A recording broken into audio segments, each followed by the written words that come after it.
Of Krishna Katha is the 9th verse of the 31st chapter of the 10th canto of Srimad Bhagavatam. What does Krishna Katha do? What is the effect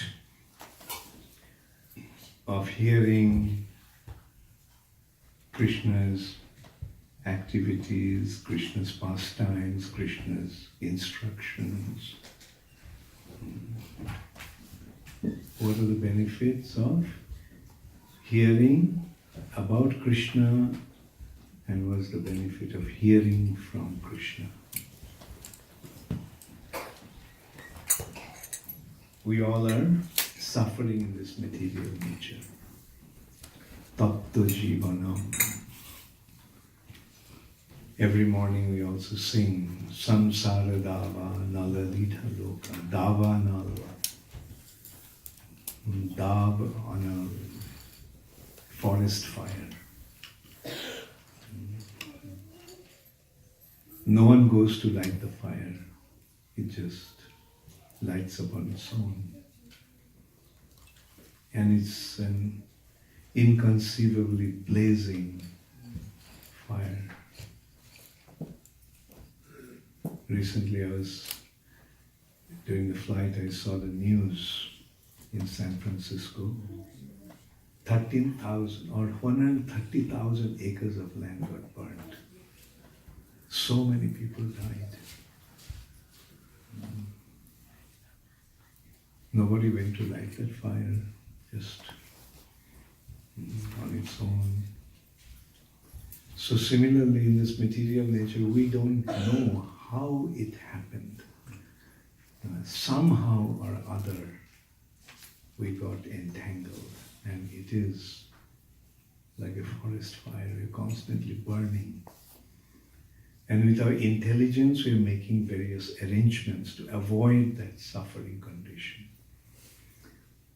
If there's a blazing forest fire, and we are trying to make some arrangement that we do not become affected by that fire. Sometimes we succeed, sometimes we don't. This material nature is actually a place of suffering, and this body is an instrument to receive pain.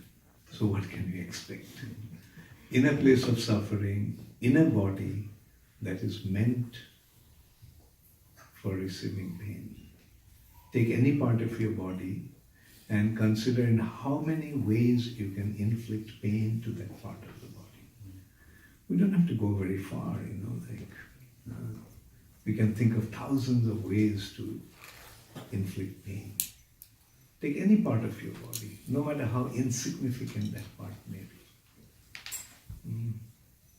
Consider a little finger, insignificant part of the body, and take a knife, cut it. Take some fire, burn it. Take a stone, smash it. Even take a pin and prick it.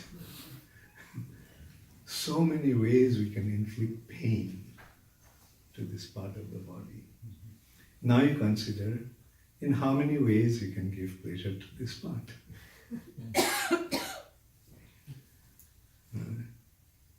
Practically none. And that principle applies to every single part of our body. Every single part of our body. So, what's the conclusion? This body is a wonderful instrument to receive pain. A wonderful instrument for receiving pain. So we are in a place of suffering with a body that is meant for receiving pain. What can we expect? Fortunately, we have one faculty. That faculty is intelligence. With the intelligence, we are avoiding the suffering conditions, trying to. The intelligence There's fire, and if I put my hand in that fire, I'll get burnt. So intelligence says, don't put your hand in the fire. Crossing a road, a car is coming. Intelligence says, don't cross the ground. Don't cross the street now. In this way, intelligence makes various arrangements to avoid the suffering condition. It's very hot. Intelligence produced a device called air conditioning to avoid that heat. Very cold. Intelligence developed a device called central heating. So we are creating the heat to avoid that. So it's difficult to climb up the stairs. Intelligence developed a device, lift. See, especially the human beings with their intelligence are developing different arrangements to avoid the suffering condition. But still, for how long can we succeed? Sooner or later, we cannot really struggle with these arrangements. Against this arrangement, suffering. We succumb to a suffering condition.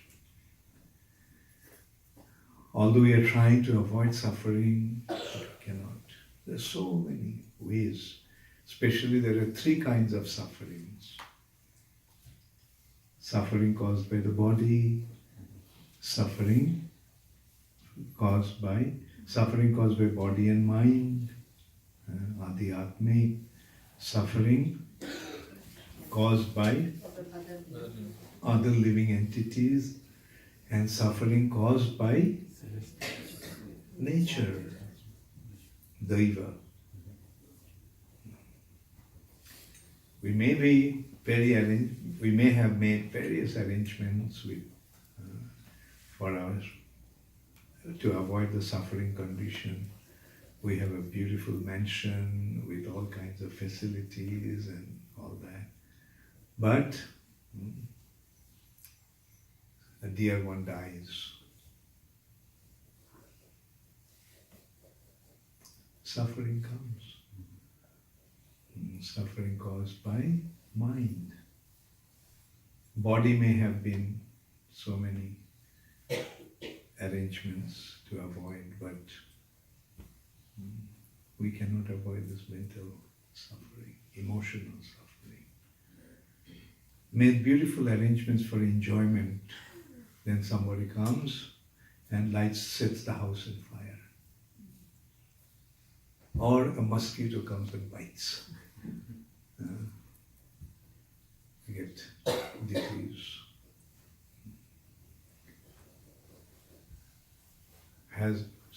Have made so many wonderful arrangements.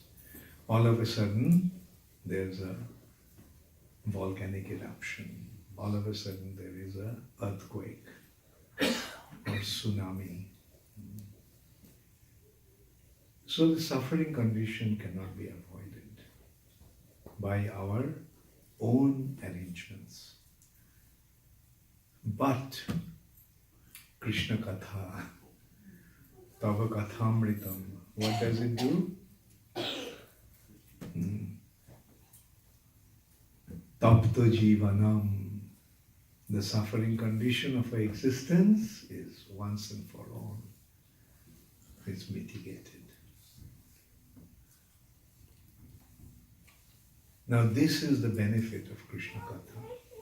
Just by hearing, we become free from our suffering condition. But the consideration is, how should we hear? Here again, there are different types of hearing. King Vikramaditya had a very intelligent minister, Kalidas. A person came to Vikramaditya with 3 identical gold statues. Absolutely identical, weight-wise, shape-wise, everything. And asked, my dear king, can you figure out the prices of these 3 things, models? So the king asked different ministers, they couldn't figure out. He asked Kalidas, Kalidas, can you make out? Yes, I can. He said, all I need is a thin wire. So he took the wire, passed it through the ear of that model, and it went through straight. He says, this one's price is just the price of the gold.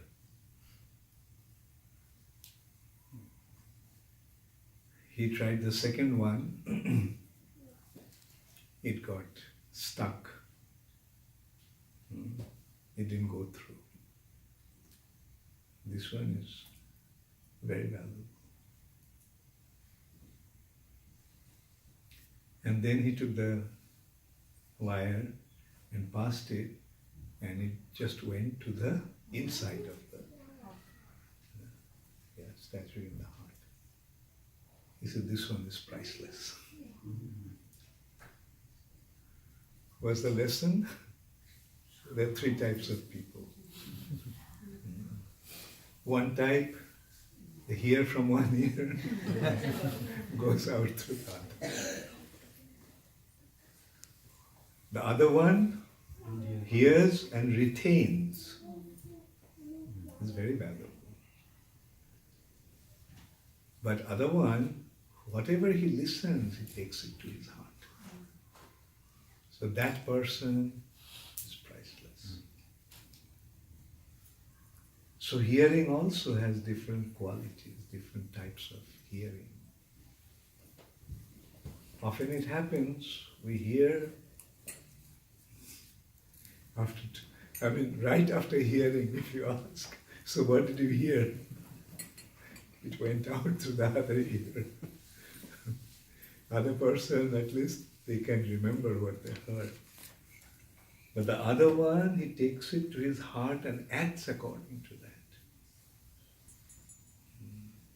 Therefore, it is not just hearing. The question is, what kind of hearing? Tava kathamritam. If we hear, that means we take it to our heart. Krishna Katha.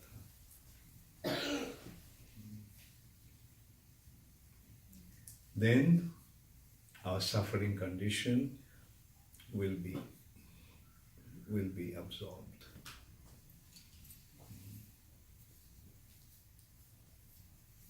So that is the thing, like we must hear, take it to the heart and act accordingly. When Krishna says, Sarva Dharman Parityajya Mamekam Sharanam Vraja, we heard it, we repeat it so many times, but if we seriously consider, did we actually take it to our hearts and acting accordingly?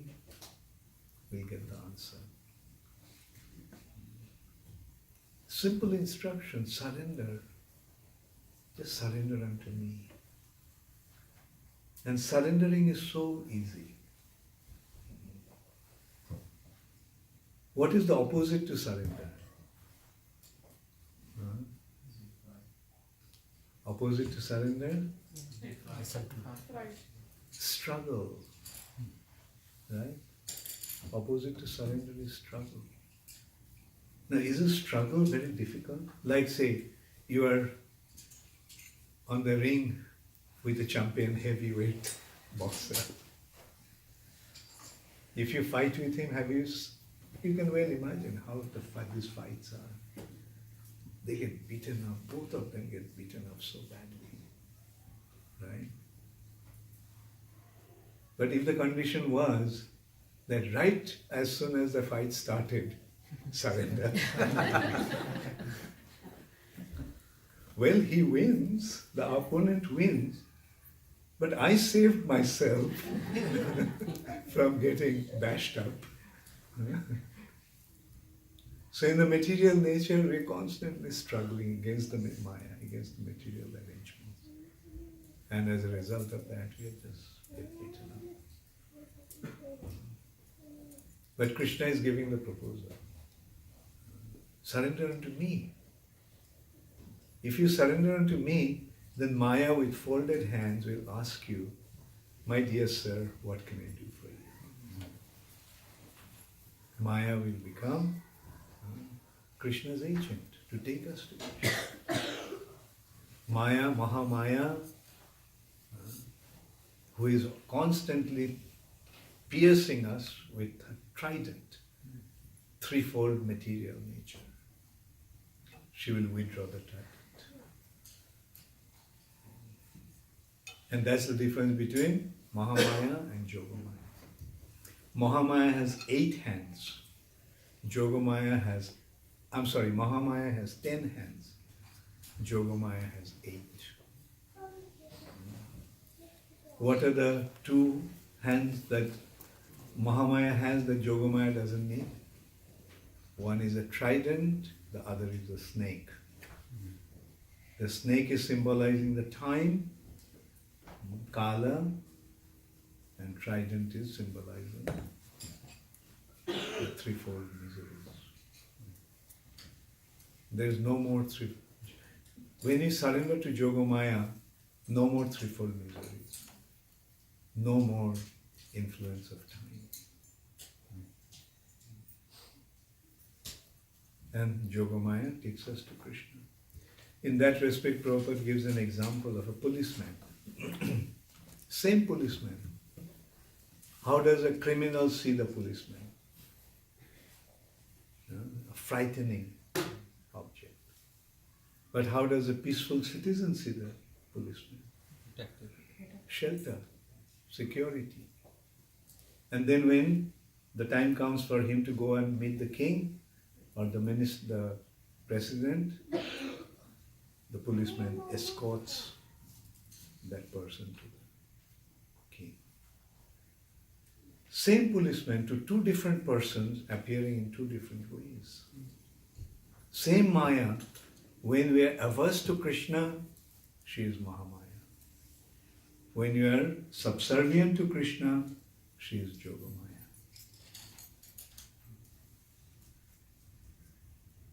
So this is what surrender is. Just surrender to Krishna. And how does that surrender take place? When you get to know Krishna and when we understand the benefit of being sheltered by Krishna. So the surrender will come only when we hear about Krishna. Before we heard Srila Prabhupada, did you know who Krishna was? Many of us knew Krishna but didn't really know who Krishna was or who Krishna is. It's through, like that is what the Kathamritam is. Prabhupada's books are that Kathamritam. How many of you joined Krishna consciousness by reading Prabhupada's books? Please raise your hands. Yeah. So just that's the benefit of reading Srila Prabhupada's books. And that is the Kathamritam, Tava Kathamritam. And ever since you surrendered unto Krishna by reading Prabhupada's books, accepting Srila Prabhupada's instructions, what happened? Davanala is extinguished. Like remember that verse? What does the benefit? What does the surrender to a bona fide spiritual master do? The surrender to bona fide spiritual master does. Samsara dava nalalila loka tranaya karana. Tranaya means delivered. Just as the forest fire is extinguished by torrents of rain, surrendering to a bona fide spiritual master extinguishes the forest fire of material existence. Tava kathamritam tapta jivanam. Now who does distribute these words of Krishna? Kobibhir iritam.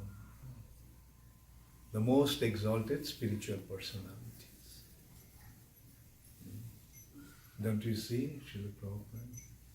How did Krishna consciousness come to the West and spread all over the world? Just Srila Prabhupada's divine arrangement. Just Srila Prabhupada's divine arrangements. Kobibhir iritam. And as a result of receiving this Krishna consciousness, kalmashapaham, all the impurities get washed away. Apohanam literally means stolen away. As if Krishna Katha steals away all the impurities of our hearts. It is due to the impurities of our hearts that we are stuck in this material nature. Viddate hridaya granthi chiddante sarvashangsaya kshiyante chasya karmani. Similarly, kalmashapaham, all the impurities are washed away, cleansed. And Shravana Mangalam, just by hearing, just by letting these words come through our ears, brings all auspiciousness. Shravana Mangalam. And Srimadatatam, it bestows the greatest good fortune. Srimadatatam. And Bhuvi Grinanti, ye Bhuvi Dajana. Those who distribute this Krishna consciousness all over the world, they are the most munificent personalities. So this actually, I tend to sing this song because this song actually indicates Srila Prabhupada's identity. This word Bhuvi Grinanti throughout the world. Now whoever distributed Krishna consciousness all over the world? It was not available all over the world. It may have been available in India, but that also was not there. Even from India it was extinct. And then Srila Prabhupada came and spread it all over the world. So when the gopis are singing that, Bhuvi Grinanti, ye Bhuvi Dajana, who is that personality that they are indicating? Srila Prabhupada.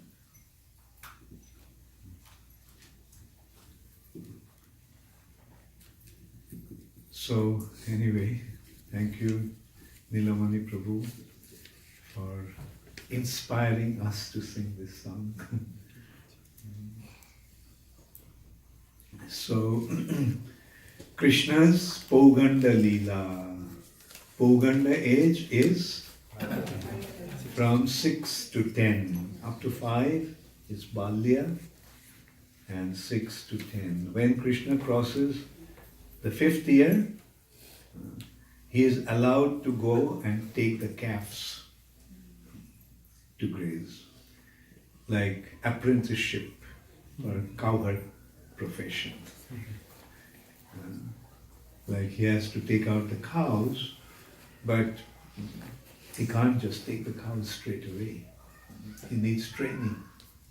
And the training is coming through 5-year-old, 6-year-old, and it's happening now. You're 6 years old. So they are taking the cows. With great excitement, all the cowherd boys, Krishna's friends, they're taking the calves.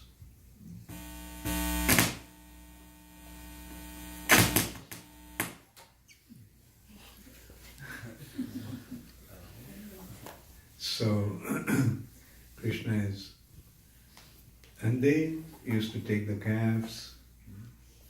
They would go to the bank of Jamuna, which is just close by. There's beautiful grass for the calves to graze. And sometimes they would go to Govardhan. In this way, they would go to different places with the calves. And the calves are small, because they are small, so they can take care of them. They can handle them. And they take the calves and let them graze. And sometimes they control the calves, bring them. Krishna has a beautiful way of disciplining the cows and the calves. Just by playing his flute, he does that. Krishna's flute is so attractive that just by hearing Krishna's flute, they just come back around him. So this is how Krishna is tending the calves. But Kamsa is in anxiety that time and time again he actually saw how this little boy is killing all his friends. He saw Putana was dead, such a terrible Rakshasi. Mind you, these demons were so powerful that the demigods couldn't deal with them. You remember the condition? Even the demigods, because they couldn't deal with these Kamsa and his associates, that they went to Brahma. Please do something. And recognizing their power, Brahma also felt his inability. Brahma also felt that even he is not able to take care.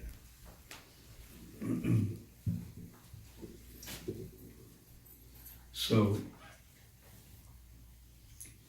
Brahma admitted that I can't deal with this situation. So suggested, let's go to Vishnu. So from that, we can understand how powerful these demons were. Putana, Krishna, in his childhood, Krishna killed quite a few of them. Just as before he was even 5 years, before even he was completed his 5 years. Putana, Satakasura, Trinavarta. And so now when they're taking the calves to graze, one day Krishna saw one calf that was a little strange. So he told Balaram, this one looks like a new one. We've never seen this one before. Balaram said, yeah, I also noticed. Anyway, let's see. Let's keep on playing. So in this way, when they're playing, then all of a sudden, this calf came running towards Krishna to attack him.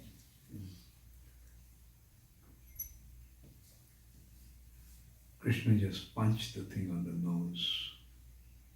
The demon was hurt. But again, it got up and attacked. In this way, actually, Srimad Bhagavatam didn't give the descriptions of their fight. But other Purans and Samhitas actually give more detailed description. We have to understand that one of the reasons Krishna came,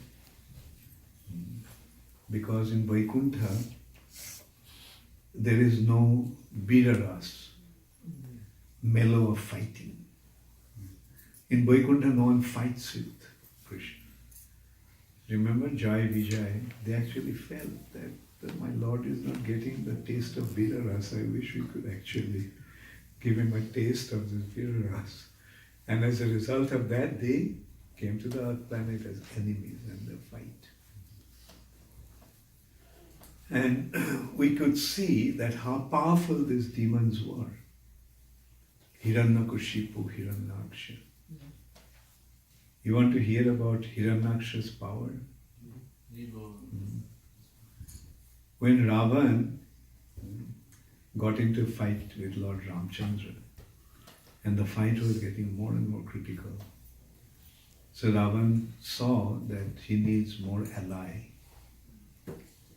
So he went to Bali Maharaj, Sutta. Bali Maharaj advised him, Ravan, don't fight with him. He'll never win. And besides that, you have done something wrong. He stole his wife, give his wife back, why getting into this unnecessary trouble? Ravan said, look, I got into this fight, now I can't retreat. I have to fight, even if till the end. So Ravan couldn't take Bali Maharaj's advice. Then Bali Maharaj told him that, look, since you have come to my place, I should give you some gift. Come with me.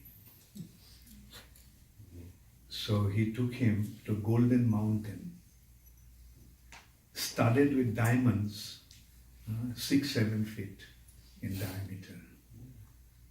Huge diamonds, studded with diamonds. It's a whole mountain studded with beautiful diamonds, huge diamonds in beautiful order. He said, Ravan, take this. It's my gift from you. So Ravan tried to lift it. He couldn't lift that mountain. So heavy. So Bali Maharaj said, do you know what this mountain is? This mountain is the earring of my grandfather. Earring of my grand-uncle. And he was killed by this Ram.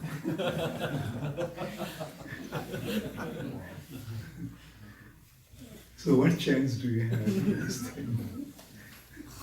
So, Sarvadharman Parityajya, Krishna Mekam Sharan, Rama Mekam Sharanam Braja. But he couldn't take that advice. So anyway, we can see how powerful these individuals were. In Satyuga, Hiranyakashipu, Hiranyaksha. In Treta Yuga, Ravan, Kumbhakarna. So one of the reasons why these demons used to come during the Lord's pastimes, to give him the taste of Virarasa, the taste of the mellow of chivalry. So by fighting, so the point is that whenever these demons came, there was a terrible fight. They didn't just, give up so easily. They were extremely powerful. And Krishna also. This is play. He's playing with them games. Anyway, eventually what Krishna did, Krishna grabbed the calf. It was actually a demon in the form of a calf, the Vatsasura. And he started to swing him overhead. Like you should keep on swinging like that, and what happens? The life air leaves the body. And then let it go. And that calf Vatsasura fell on the tree.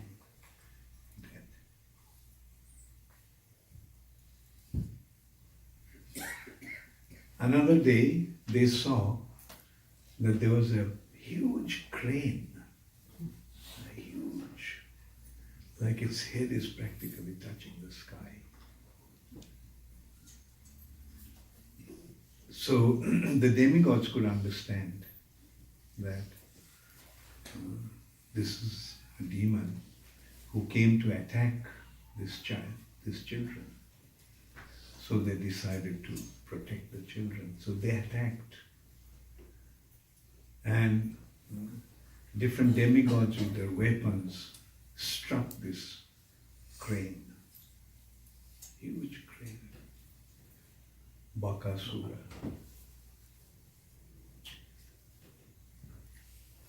Like Indra struck the thing, that Bakasura, with his thunder. And it ruffled some feathers of Bakasura. So there's a description that when Bakasura was standing there, look, his feathers were a little ruffled, and so one after another, Agni Dev, even Brahma attacked him. Nothing happened. So then Bakasura was waiting, and as soon as Krishna, out of curiosity, they came to see, wow, what kind of bird this is? We have never seen such a thing. And Bakasura just swallowed Krishna. Krishna generated such heat from his body that the demon could not keep Krishna within. Spat him out. Krishna, so this is how they fought for quite some time. Then finally, Krishna just, when the Bakasura came to swallow him, with his feet, he just got the lower jaw. And with his hand, he put to grab the upper jaw, and he gave such a tug that his body split into two. Bakasura is dead. So these two, Bakasura and Vatsasura, were actually Putana's brothers. They came to take revenge. And now they are dead.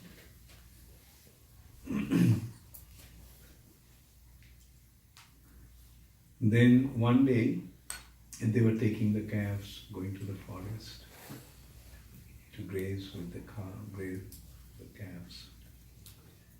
And all of a sudden, they saw that looked like a new cave that they haven't seen before. As if they discovered some nice playground. All the boys were very excited. Krishna, Krishna, look at this cave. Such huge cave.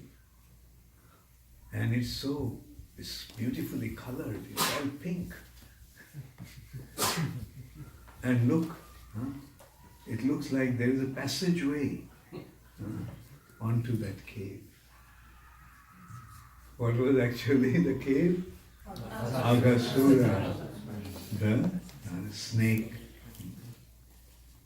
Agha means a snake. Agha also means sin. So extremely sinful demon this was. So he assumed the form of a python, a snake. It was so huge that with his gaping mouth, it looked like his upper jaw was touching the sky. And his mouth looked like a huge cave. And its tongue looked like a passageway onto that cave. So boys were very excited. So excitedly, they all entered into the mouth of Aghasura. And he was waiting for Krishna to come in. So that day, Balaram didn't come. That day was Balaram's birthday. So Mother Rohini wanted Balaram to stay at home. So Krishna realized that he saw the danger. He realized that it's a snake, an associate of Hamsa, who came to cause trouble. And he was worried. All the cowherd boys and calves had entered into the mouth of the serpent. And Aghasura also was waiting just when Krishna would enter, close his mouth and kill them all. So finally Krishna thought, okay, let me go into his mouth also. So he stepped into his mouth. And as soon as he did that, Aghasura closed his mouth. And so Krishna expanded himself. Aghasura had a big body. The mouth of a serpent is practically the length of his body. So, but Krishna expanded himself into a form even larger than the mouth of Aghasura. Can Krishna do that? Yes. For Krishna, what is not possible? So he made himself so big that Aghasura couldn't swallow him. He got stuck there on his neck. And then Krishna started to emit heat from his body. So as it is, Aghasura, Krishna got stuck in his throat, and now that heat, he was writhing in pain. And it was so, he was stuck in such a way that his soul couldn't leave his body. Because a snake has only, human beings have 9 holes. And the snake have 2 holes. Maybe eyes here, or nose. Anyway. So all his holes are stuck. So Aghasura's body, then Aghasura left his body through his Brahmarandra. Actually, the yogis actually leave their bodies through the Brahmarandra and achieve the ultimate destination. Now you can see that by the mercy of Krishna, this demon actually had the benefit of leaving his body as a perfected yogi. Aghasura's soul came out of his body. It was hovering in the space. And then Aghasura was waiting for Krishna to come out. And as Krishna came out, his soul merged into his body, into Krishna's body. Brahma was watching, and he saw that this demon was so powerful that even the demigods couldn't deal with him. This demon was so powerful that the demigods even used to tremble in fear just by hearing his name. And this 5-year-old boy, 6-year-old boy, just killed him like this. And he was wondering who this boy is. Who is this little boy? So Brahma considered that let me find out who this is. So he was watching. So then Krishna got all the cowherd boys, revived, brought them out of Aghasura's belly. And Jogamaya made them forget about everything, what actually happened. And playfully dancing and singing, they all came to the bank of Jamuna and let the calves graze, and they sat taking their food. Brahma was watching that they were having their breakfast. Different devotees brought out, different cowherd boys pulled out their food stuff and wrapped in a piece of cloth. And they were eating. Like one boy said, Krishna, he took a bite of the sweet that his mother made. And he thought it was so delicious. He said, Krishna, Krishna, see, this is such a delicious laddu my mother made. Krishna said, let's see. He took it and he started to eat it. Then as he placed it on his plate, another boy wanted to have the taste of that also. So he said, look Krishna, look at the bird. So when Krishna looked there, he took it from his plate and started eating. So this is how they were having their exchange. And Brahma felt that Brahma was considering whether this boy is Narayan. But then he felt that no one can deal with Narayan like this. And Narayan also not let anyone deal with him in this way. Narayan eating somebody else's juta, somebody else's remnants, and somebody stealing from his plate. And it's not, I mean, all throughout, all the time, they were just doing exchanges like that. And so Brahma said, okay, let me see who this is. I mean, to me it seems that he cannot be Narayan. Let me see who it is, who he is.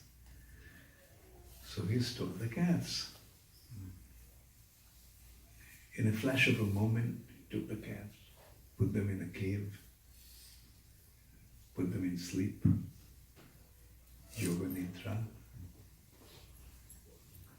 And all of a sudden, the cowherd boys noticed that all the calves are gone. Not a single one in sight. So they became very worried. So Krishna said, don't worry, you all carry on eating. I'm going to go and find out. So Krishna went to look for the calves and couldn't find them. So very surprised, Krishna came back. Now he saw that all the cowherd boys are gone. Krishna was wondering what's happening. Calves are gone, cowherd boys are gone. And then, in his mystic vision, or all-perceivable vision, Krishna saw what happened. And he realized that Brahma is trying to test him. Brahma is trying to check him out. So Krishna says, okay, fine, Brahma, check me out. So he immediately expanded himself into all those cowherd boys and the calves. It took Brahma 1 second to put all the calves and cowherd boys into the cave. And he looked back and he found the same scene. All the calves are there, all the cowherd boys are there, they're just having the picnic, and the same way with Krishna in the center. So Brahma just was surprised. I took them all, put them in the cave in sleep. How come they're there? So then Brahma looked into the caves. All the calves, the cowherd boys are asleep. So now he looked at Braj, in the bank of Jamuna. Then this time he saw that all the cowherd boys and all the calves are Narayans. They all are actually Krishna's expansion. So Brahma realized that I knew about only one Narayan. And all these Narayans here. So all these Narayans are expansion of this boy. So Brahma realized who Krishna is. Krishna is not only his Lord and Master Narayan. Krishna is the origin of all Narayans. So then Brahma offered some beautiful prayers to Krishna. That actually leads us to another aspect. Although Krishna forgave Brahma, but Brahma was feeling very, very guilty that he committed such a terrible offense to the lotus feet of the Lord. So Brahma decided to perform austerities. So Brahma performed great austerities. And as a result of that, eventually, the Supreme Lord appeared to him. And Brahma asked, my Lord, I've never seen this form of yours. This form had the complexion of molten gold. and he looked so beautiful. So the Lord said that, yeah, I haven't revealed this form as yet, but I will soon do that. And when the Kali Yuga begins, I will appear on this planet in this form. And I will distribute Krishna Prem. Then Brahma said, my Lord, please allow me also to witness that pastime of yours. Krishna said, okay. In these pastimes, you will come as one of my very, very intimate associates. Brahma fell at Krishna's feet, Chaitanya Mahaprabhu's feet. He said, my Lord, I have one prayer. What? You see, this position of Brahma often makes me so arrogant, so proud of my position as Brahma, that I commit offense at your lotus feet. So, in this pastime, please allow me to take birth as a very fallen and low-class person. So Lord said, okay, if that is your desire, I'll fulfill your desire. But in spite of whatever position you take, your fame will be sung all over the world. And that's why in these pastimes, Brahma came in a Muslim family, Haridas Thakur. And he was the personification of humility, so humble. He would not only go into the temple of Lord Jagannath, he wouldn't even go by the road, by the temple. Being concerned that his shadow may fall on the pujaris and contaminate them. Not only his touch, he felt that even if his shadow touches them, they'll become contaminated.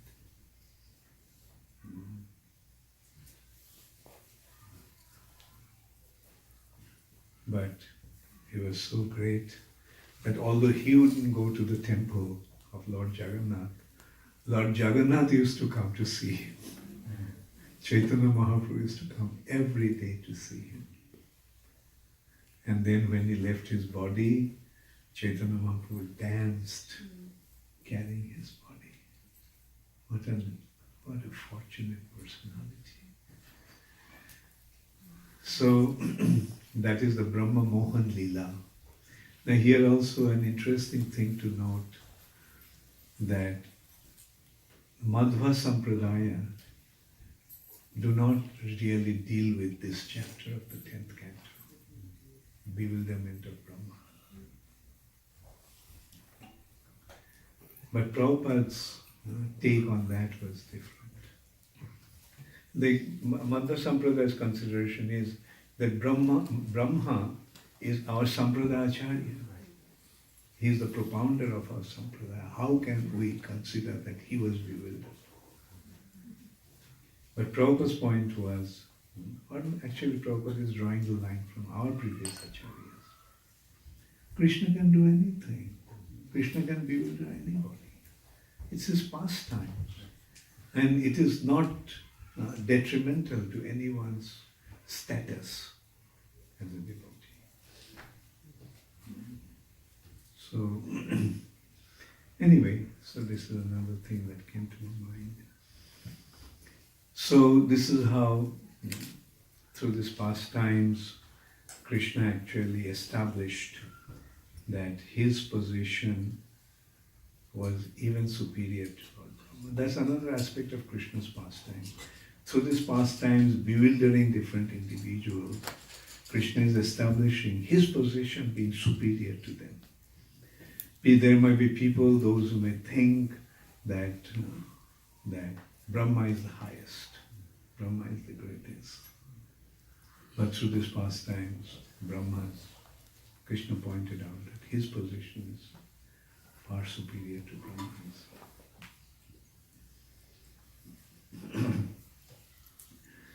So, in this way, Krishna is playing in Vrindavan with his cowherd boys. And this time now, Krishna is about 7 years old. Krishna is about 7 years old. And one day Krishna saw that everyone seems to be extremely busy. So Krishna wondered, like, what's happening? Why everyone seems to be so busy? So he asked Nanda Maharaj, Father, what's happening? Why all of you are so busy today? What are you doing? What kind of arrangement is going on? Nanda Maharaj said, Krishna, not now, I'm too busy actually. Please, this is not the time to ask questions. And for me to answer questions. I'm very, very busy. It's already getting late. So, Krishna said, Father,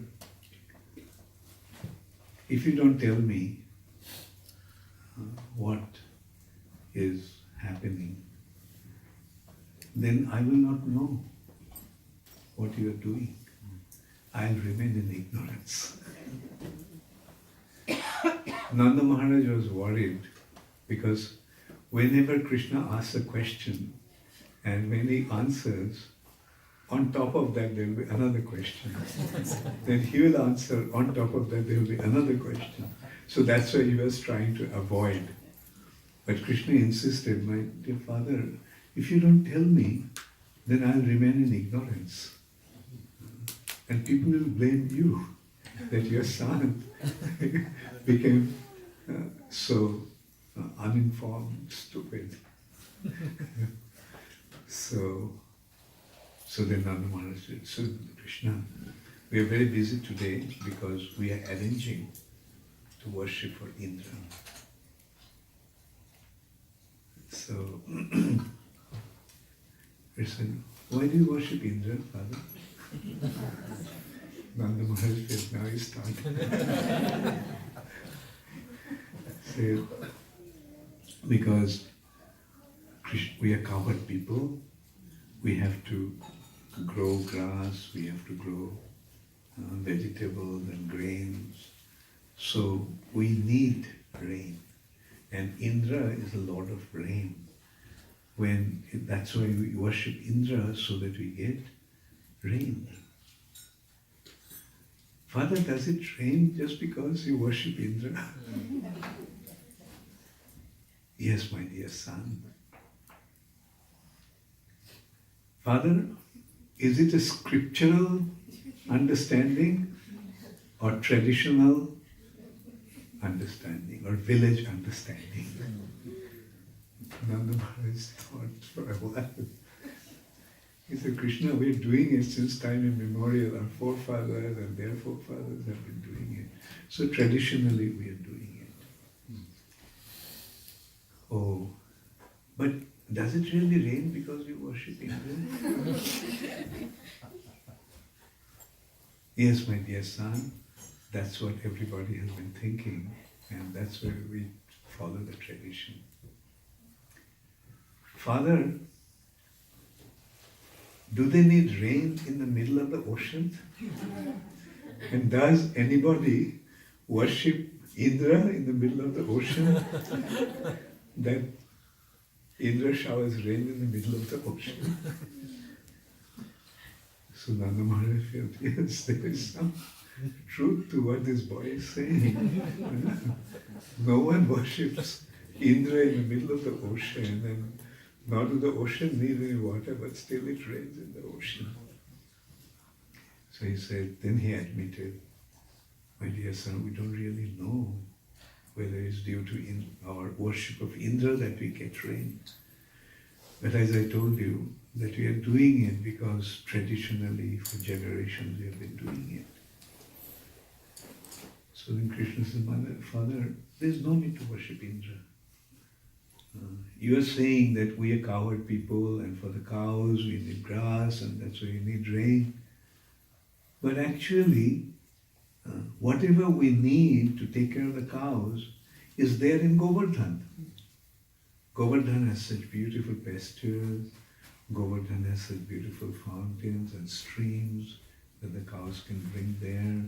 And he kept on describing that all the benefit that one gets from Govardhan. I said, on top of that, Father, just the name itself, look at it. Govardhan. And we are cowherd people and our business is to increase the cows. So Govardhan is the one who actually does that. That's why he got the name Govardhan. Nanda Maharaj said, that's true.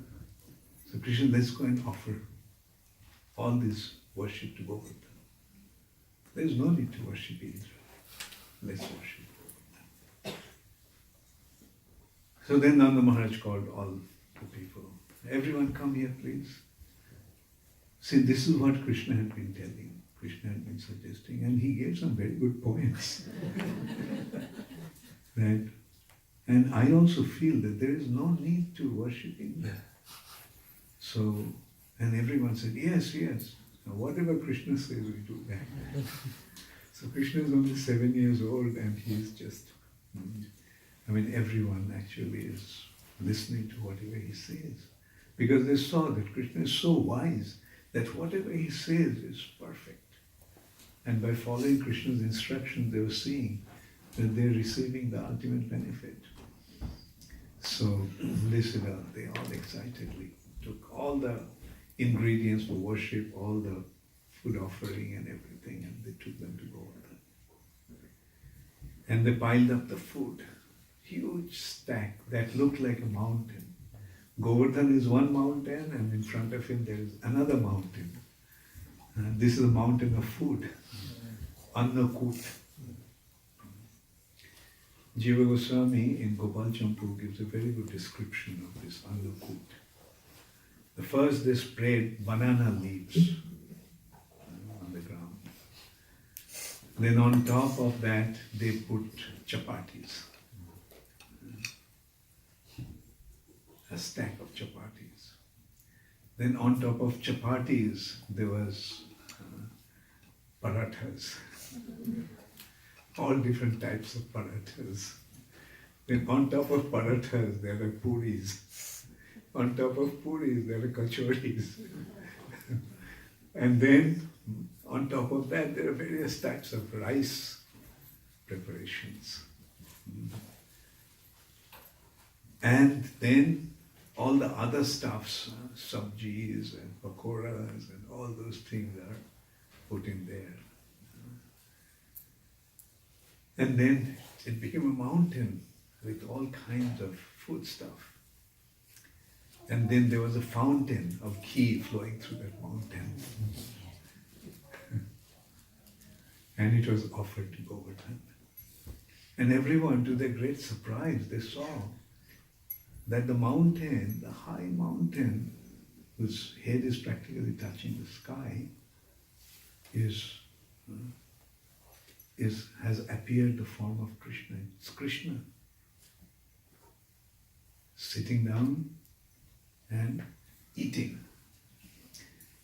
And there is another Krishna, 7-year-old Krishna, standing in front with his arms akimbo, looking at that. One Krishna is eating and the other Krishna is watching. And Govardhan was eating. Huge hands and take the food, putting on his mouth. And surprisingly they saw that as he was eating, the place got filled up again with the food. And in this way he just was eating. And then after eating, he spread his hands to Mansi Ganga, took water from there and drank the water from there. And then he belched, belching of satisfaction. Now he is completely satisfied. And then all the cowherd people, they first fed the Brahmanas and Vaishnavas and elderly people. Then they fed the guests and others. And then finally, in the beginning, the children also. And then finally, the ladies took prasad. And after everyone took prasad, they went and make a parikrama of Govardhan. In the meantime, Indra is a little worried. Indra is already dressed up, waiting for his worship. And surprisingly, no worship came up. So Indra was really surprised. What's the matter? And then wind came and carrying the news. My Lord Indra, while they were making arrangements, this 7-year-old boy, Krishna, told them not to worship you, but instead worship this mountain Govardhan. So Indra started to tremble with anger. This cowherd people, listening to a 7-year-old boy, they disregarded my honor and worship. Sambartak, come here right away. Sambartak is a cloud of devastation. And immediately Sambartak came, my Lord, what can I do for you? Destroy Vrindavan. Sambartak immediately, yes, my Lord. And Indra suggested a hailstorm, cyclone, tornado, all of you follow him and just destroy Vrindavan. And all the cowherd people saw all of a sudden the northeastern horizon became dark, and very quickly the cloud was moving, and they were very afraid. What's happening? What's happening? Now maybe Indra may be very angry. And some said, actually, Nanda Maharaj, you shouldn't have listened to Krishna. See, now we have invited this problem. But others went to Krishna and said, Krishna, Krishna, this is the situation, what should we do? This terrible storm and rain is coming. Krishna said, don't worry. So he lifted Govardhan with his left hand, and he said, everyone come under this mountain, along with your animals. So as they approached the cavity that was created by lifting the Mount Govardhan, they found a beautiful staircase leading down and a ramp for the animals to go down. This is also from Gopal Champu by Jiva Goswami. Beautiful ramp, and so they all came underneath. And Krishna was holding the mountain. And Indra sent the Sambartaka cloud, started devastation there. The place was, Vrindavan was flooded. The water was about to come into that cavity that was created. But Anantasesh just appeared there. And Anantasesh created a dam, a wall, to protect the water from coming in. So this is how all the residents took shelter under Govardhan. So Indra told lightning, please go and find out what's happening in Vrindavan. In a flash, lightning came and went back and said, my Lord, not a single soul survived. Everyone is dead. So Indra was very happy. Thank you for this good news. But soon after that, wind went to Indra. My Lord, the information that lightning brought was wrong. After eating all the offerings that were meant for you, this mountain has become so strong that it is now flying in the sky. And all the residents have taken shelter along with their animals under that. And it's acting as an umbrella, and your rain couldn't do anything to them. So Indra said, oh, mountain flying. There used to be one mountain called Mainak that used to fly. But I cut its wings with thunder, with Vajra. So since then, it is under the ocean, static. So is it that the Mainak grew its wings again and is flying? Anyway, thunder, you go and destroy that mountain. So thunder went and started to incessantly shower its strikes. Nothing happened. Thunder can actually split mountains. But here, in spite of its incessant attack, nothing was happening to the mountain because Krishna was holding it. So Indra now became worried. Like, even thunder is ineffective. What's the matter? So he went to Brihaspati. Guru Maharaj, this is what happened. So he described what actually happened. So Brihaspati said, Indra, you made a great mistake. This person who you thought is a 7-year-old cowherd boy is none other than your Lord and Master, Narayan. And he is naturally very upset. He wanted to kill his own people. He wanted to destroy his own abode. This time Indra started to tremble like a dry leaf in the wind. Guru Maharaj, what should I do? I have offended my Lord. So Brahma said, you see, Krishna is very fond of Surabhi.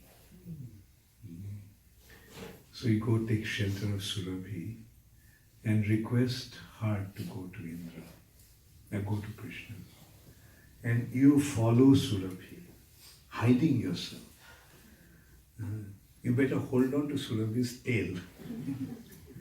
And that's how you go there, so that Krishna doesn't see you.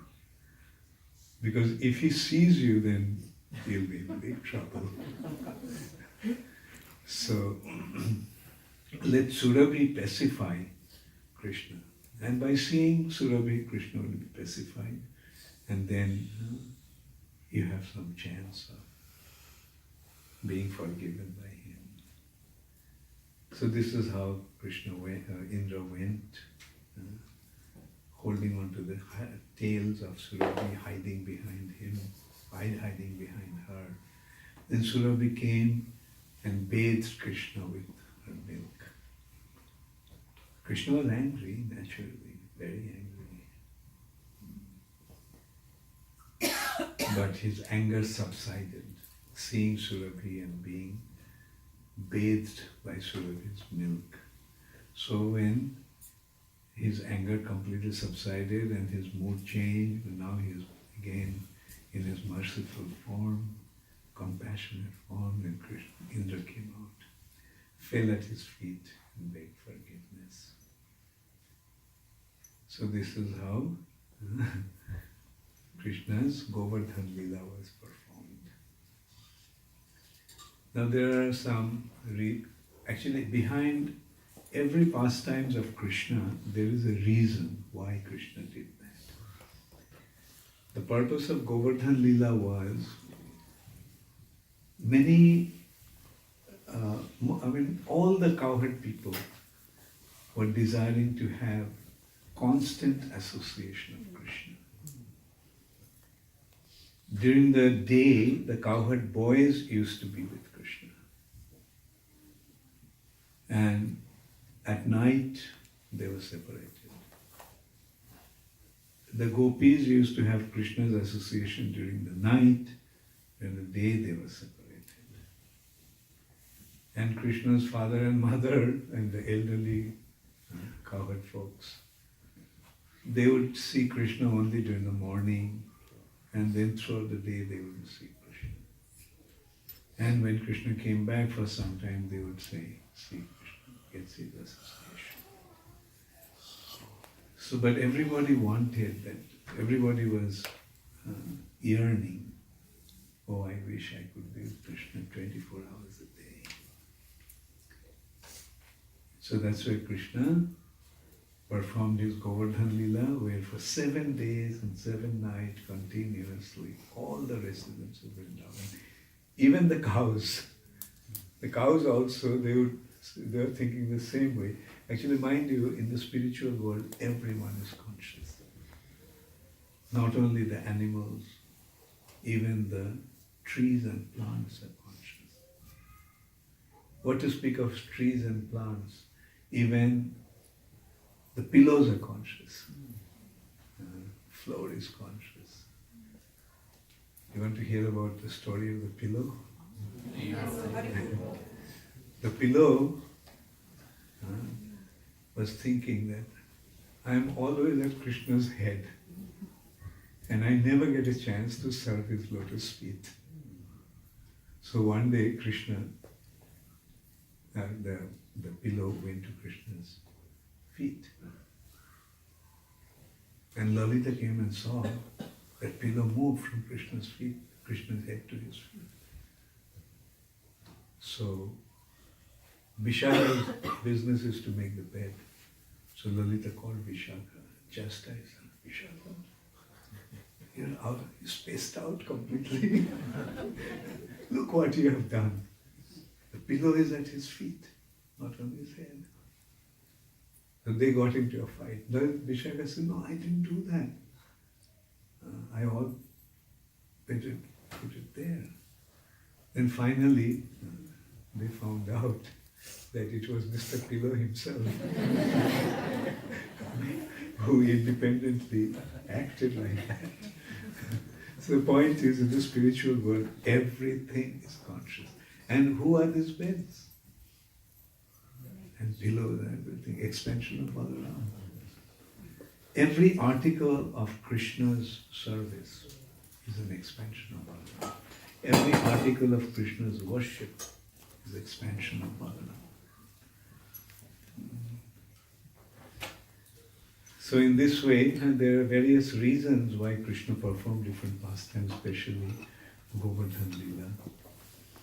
And also, after the Govardhan Lila was over, different people started to take credit for Govardhan.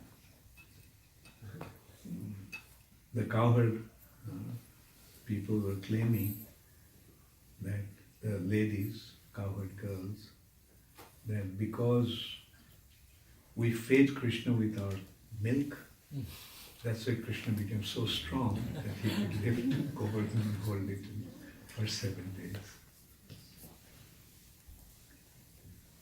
Then the cowherd men said, no, Krishna could hold this mountain for 7 days because we are supporting him with our support. That's why we could. But then the gopis came that you see, Krishna lifted Govardhan with his left hand. And the left hand side of Krishna is Radharani's place. Therefore the credit goes to Srimati Radharani. So they admitted, yes, it is due to Radharani's potency that Krishna could actually hold Govardhan for 7 days. Now there is another thing about Govardhan. Who is Govardhan? Govardhan is Haridasha Varja, the best of Krishna's servants. So much so that Govardhan is non-different from Krishna. Govardhan in one hand is Krishna's devotee, and at the same time Govardhan is Krishna himself. So when Krishna decided, actually Garga Samhita gives the description what actually happened. Srimad Bhagavatam gives a very brief description that Brahma went and Vishnu, Kshirodakshay Vishnu, Brahma heard the voice and said, I'm coming. But Garga Samhita gives a more detailed description that when they went to Vishnu, Vishnu said, look, it is beyond me to take care of this situation of the earth planet. The only one who can do that is Krishna. So Vishnu took them in a boat, and where God went into the celestial Ganga. Ganga is in the heavenly planet also. And through Ganga, they went to the covering of the universe. And there was a crack, so they went beyond that crack, outside of the universe. And they saw that the universe eventually disappeared like a small little berry. It appeared to be like a small little berry. And then they saw there are many other such small little berries like floating there. Innumerable universes. And then they came to this 1,000-petal lotus. And at the gateway, they were stopped by 2 ladies. And so they asked, yes, what do you want? They told, Brahma told. So I am Brahma, and they introduced the others. Which Brahma? Oh no, she actually went back to Krishna. They went back. So wait here. So they went and came back. So which Brahma? Krishna is asking. Which Brahma? Yeah. There are innumerable Brahmas, and there are innumerable Brahmas.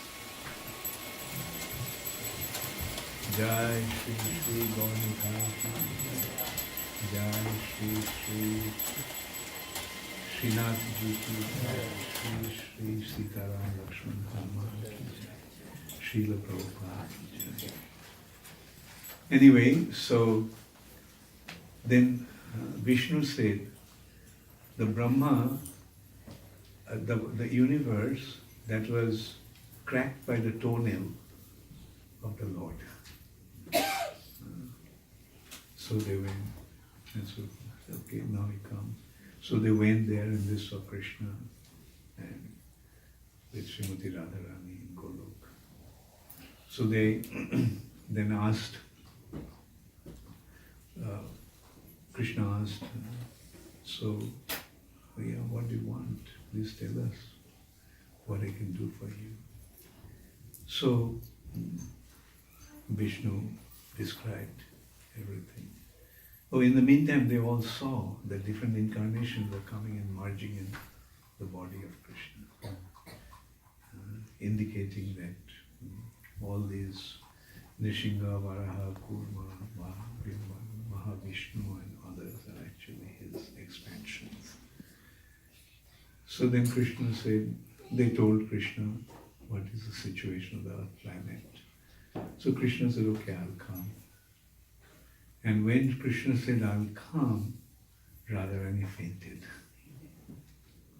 So when she came back to her senses, said, "My Lord, if you go, then what will happen to me?" Krishna said, "Okay, you'll also come with me."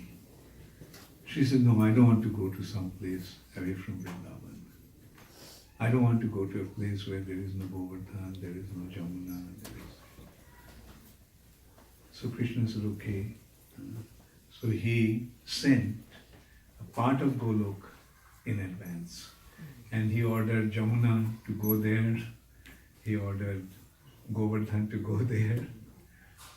So Govardhan then appeared in Shalmali Island as a son of Drona mountain. Very beautiful son of Drona mountain. And one day, Pulastha Rishi, Brahma's son, he came to Shalmali. And so he was so impressed seeing Govardhan. So while he was about to depart,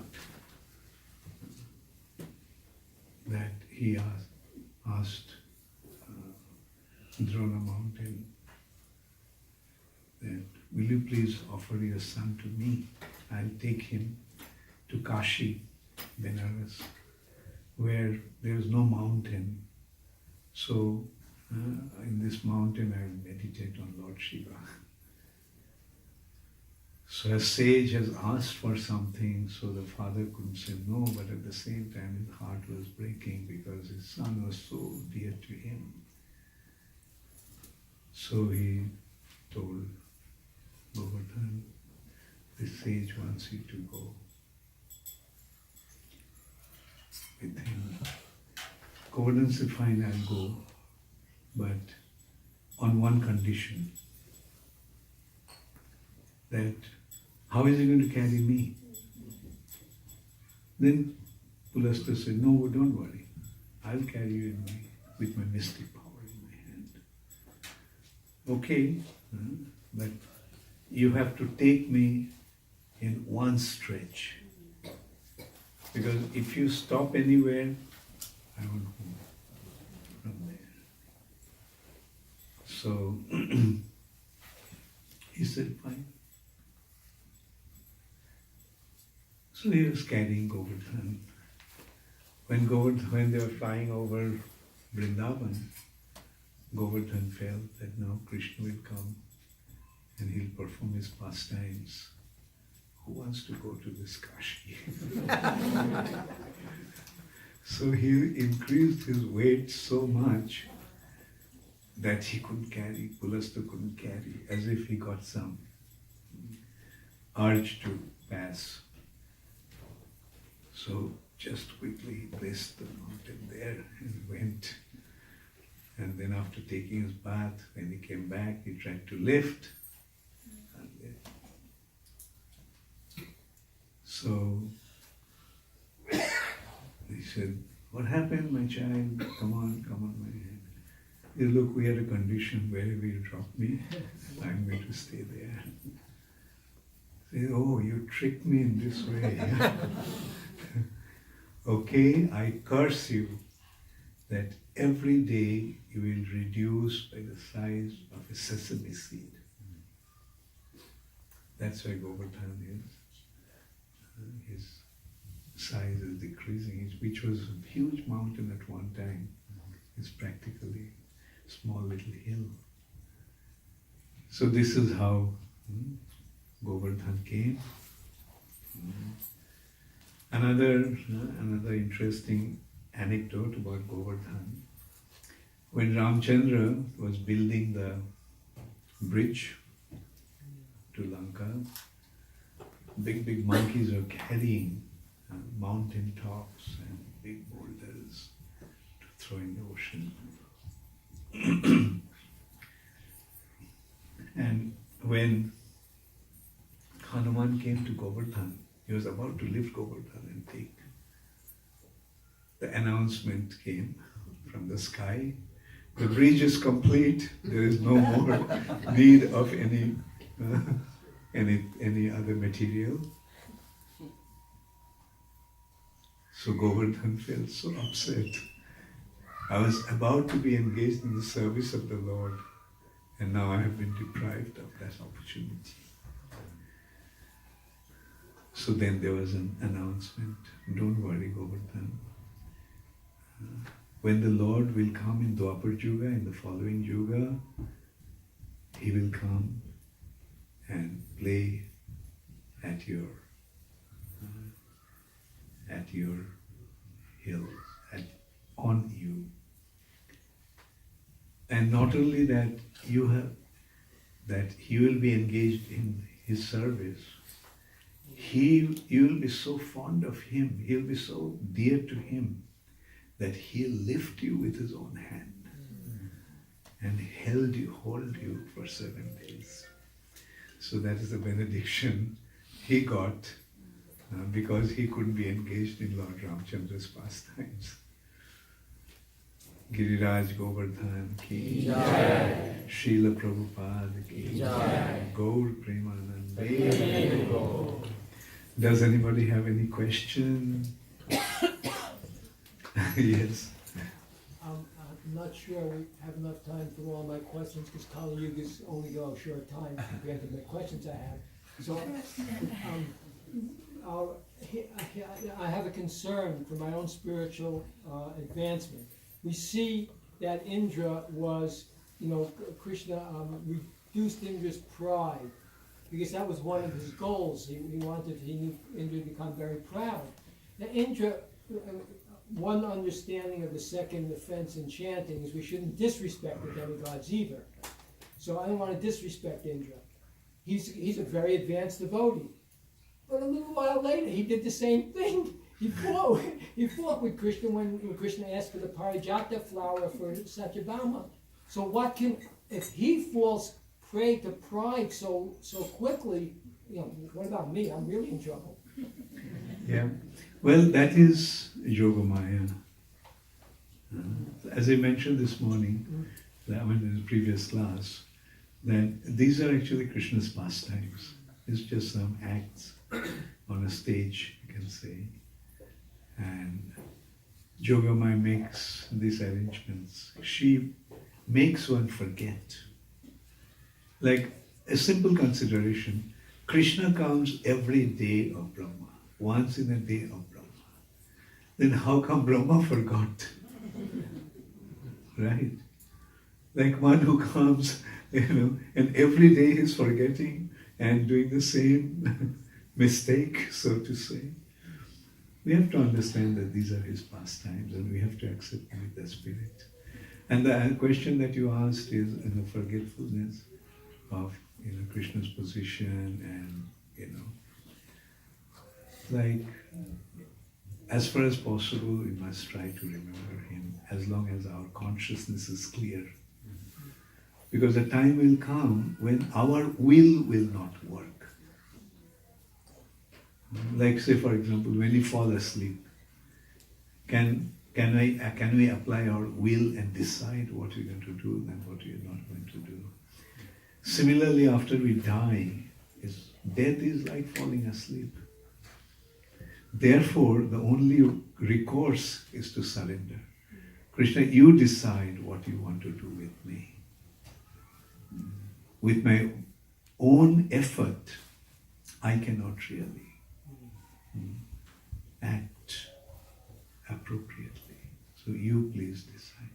And that is the meaning of surrender, depending upon his Maro virakho jo ichha tuhara.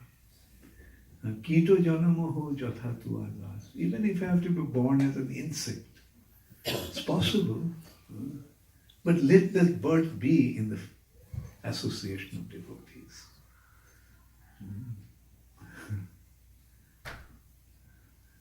Yes, you have a question? Yeah, what's the meaning of Govardhan? Govardhan, oh yeah, right, I didn't explain, right? Okay, Go means cow and Vardhan means that increases. The cow community increases. The one who makes the cow community increase, that is Govardhan. All right? Okay, time for a few more questions. You have a question? Yeah. Maharaj, so we see a lot of time hearing the stories, Brahma and Indra, they made offenses, they were trying to test Krishna. Lord Shiva, did he do this kind of things? Oh, many times. Okay, Krishna was fighting with Vanasura, right? And Lord Shiva actually, Vanasura was a devotee of Lord Shiva. So Vanasura was blessed by Lord Shiva that he will always protect him. So when Krishna attacked, Shiva came to Vanasura's rescue according to his promise. He fought with Krishna. Then he came back to his senses. Right? And then he begged forgiveness. Yes, so in this way, Lord Shiva also, and apparently kind of, was bewildered and acted in an appropriate way. Yes. Hare Krishna everyone. Maharaj in Damodar Ashtakam, in Damodar pastime, he always hear like Yashoda Mai took so much effort and she couldn't bind Krishna. And finally, because of her effort, Krishna now had to bind. And then sometimes we hear that Radharani gave her ribbon to tie, and then that's what Krishna got tied. So it's really confusion there. So Well, can be, I don't know, I didn't read it anyway. But it can be. There Krishna's pastimes has various aspects. It's possible, but it's not that because Radharani is kind of whatever you call it. But it is down. Anyway, maybe Radharani was using some rope to tie her hair. Where did you find that? I heard some of the lectures I hear people in Damodar Leela now. Anyway, but ultimately it happened by Krishna's will. Yashoda Mai only tied, not Radharani didn't. No. Yashoda Mai tied it. So Oh, this one says Radharani tied it. no. They say that Yashoda Mai got the ribbon from. She gave some like tying thing. Or maybe she ran out of ropes and the only thing that was available was Radharani's. Could be possible. Anything is possible. That's how wonderful Krishna's pastimes are. It could be happening. Yeah, sure. I mean, no need to contest or. And Guru Maharaj, one more thing. Can you explain about last stand of Namo Radhikaya Vadhyate, last Yeah. thing that. I offer my obeisances to Srimati Radharani and those who are dear to her.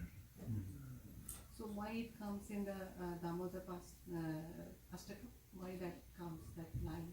So, you see, like ultimately glorification is going to the devotees. Right? Like conclusion is humble obeisances to all the devotees.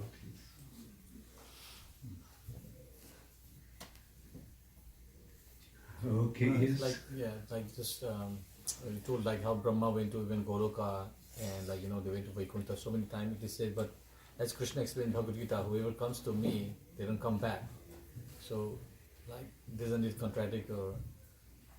Come back, but like if one is not necessary to be engaged in Krishna's service, but they have other service, even if they go there, they come back. Right? The point is that those who are engaged in his service, whom Krishna wants, been there. Another classic example actually is Durvasha Muni went to Vaikuntha. He could go to Vaikuntha, but couldn't stay there. Why? Because Krishna didn't want him. Because main consideration here is that because he was not a devotee, he's not a pure devotee. Because many times we hear like Lord Brahma, they went to Chirasagar and pray all those stutis, then like we hear a voice from the Lord or something like that, not directly perceiving. It's like, okay, let's put it this way. A person, he's a big man, and he has his office, and his office he has many employees, and he has his house. Sometimes his office people, on some specific requirement, may go to his house, but they can't stay in the house. The house is meant for the family members. So those who become Krishna's devotees, those who become Krishna's family members, only they stay there. And those who are not the family members, but those who are assigned to perform different types of functions, so they may go there, but then they have to come back because their job actually is in the office. Okay, thank you all very much. All glories to Srila Prabhupada. Gaur Premanand.